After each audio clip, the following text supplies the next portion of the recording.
Hello, I'm Sebastian. Welcome to 9 Trees podcast. Today, I will summarize and review the book. The Super Age, Decoding Our Demographic Destiny by Bradley Schurman examines one of the most consequential forces shaping the 21st century, global population aging. Rather than treating longevity as a narrow health story, Schurman frames it as a sweeping demographic shift that will transform how economies grow, how companies compete, how governments govern, and how communities define opportunity. The book argues that longer lives and lower birth rates are not a temporary anomaly, but a new baseline that will reorder markets and institutions across developed and emerging regions alike. By connecting demographic data to everyday outcomes, it explores what aging societies mean for labor, consumption, innovation, real estate, healthcare, and financial systems.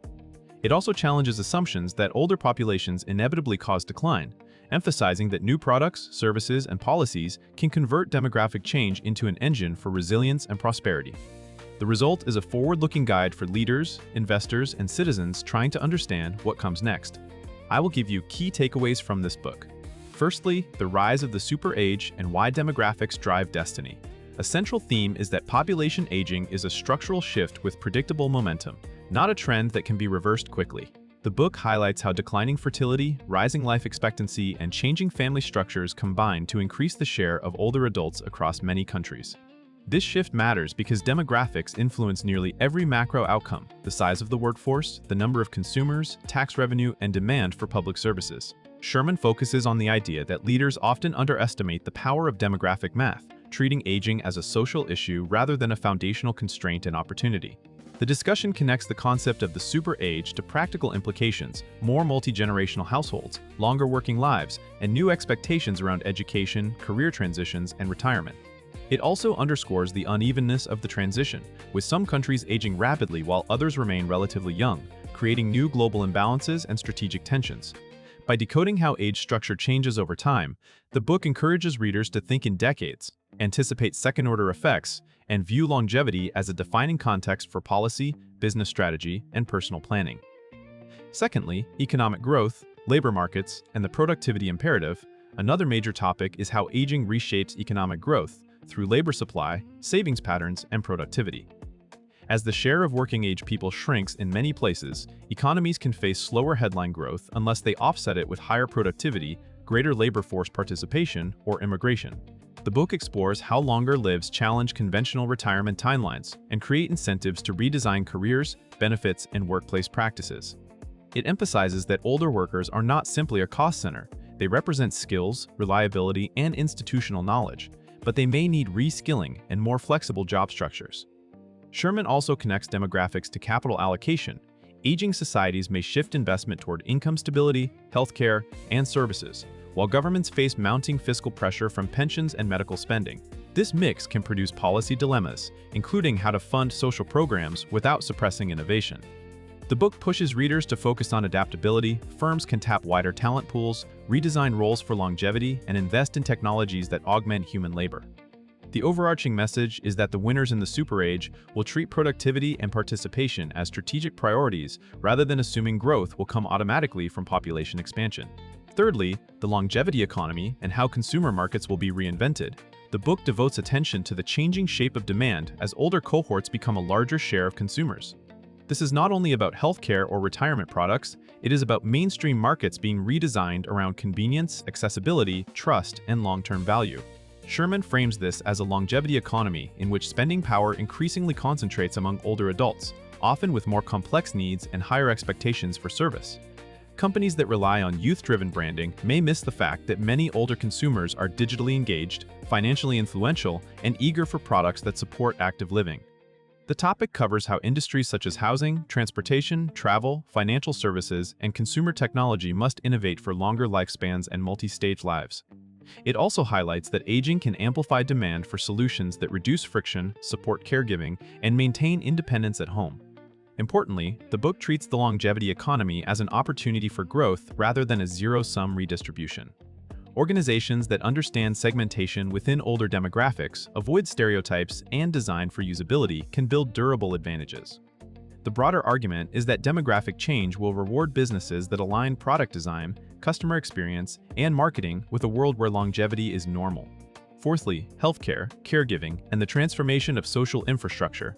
Aging populations place stress on healthcare systems and caregiving networks, and the book examines how societies must adapt their infrastructure to meet rising demand. It addresses the growing prevalence of chronic conditions, the need for integrated care, and the workforce challenges in nursing, home health, and long-term services. Schurman's demographic lens emphasizes that the issue is not simply higher utilization, but the mismatch between 20th century institutions and 21st century age structures. The discussion includes the role of prevention, early intervention, and better coordination across providers to reduce avoidable costs and improve quality of life. It also underscores the importance of supporting informal caregivers, who often carry the burden with limited resources, and the necessity of policies that recognize caregiving as a core economic function. Technology appears as a key lever, from remote monitoring and telehealth to smarter home design. But the book suggests that adoption requires trust, reimbursement alignment, and user-centered design. The topic broadens beyond medicine to social infrastructure, housing that supports aging in place, transportation that preserves independence, and community networks that reduce isolation. The takeaway is that super-age readiness depends on rebuilding systems around longevity rather than treating older adults as an exception to normal planning. Lastly, strategy and leadership in an aging world, policy, investment, and planning. The final major theme is how leaders can translate demographic insight into strategy. Schurman positions aging as a lens for decision-making in government, business, and investment because it changes risk profiles, time horizons, and competitive landscapes. For policymakers, the book points to the need for reforms that keep social contracts sustainable, including updates to retirement systems, incentives for work and reskilling, and family and immigration policies where politically feasible. For businesses, it encourages scenario planning that anticipates workforce aging, evolving customer bases, and shifts in regional growth. For investors, demographic analysis becomes a tool to evaluate which sectors, geographies, and business models are likely to gain or lose momentum as age structures change. The book also calls attention to inequality within aging, noting that longevity gains and retirement security are uneven, which can shape political stability and consumer behavior. A recurring message is that organizations should treat the super age as a strategic constant, building capabilities that remain valuable across outcomes, flexibility, human-centered design, and long-term resilience. By embedding demographic reality into planning, leaders can avoid reactive decisions and instead shape systems and offerings that thrive in a world defined by longer lives. In conclusion, this book is best suited for business leaders, entrepreneurs, investors, policymakers, and professionals in healthcare, human resources, real estate, and financial services who need a clear framework for understanding how aging will reshape demand and decision-making.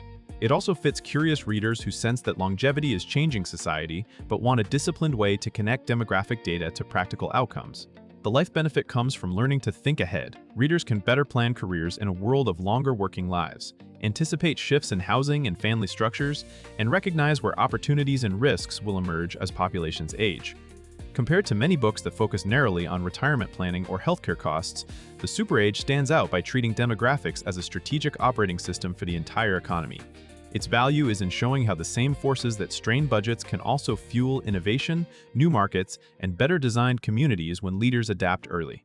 If you want a broad, action-oriented perspective that links population aging to strategy, investment, and institutional redesign, this is a worthwhile purchase because it offers a coherent roadmap for navigating a defining transformation of the century. If you would like to support Bradley Schurman, you can buy the book through the Amazon link I've provided in the podcast description. After reading the book, please let me know what you think and share your thoughts. See you around.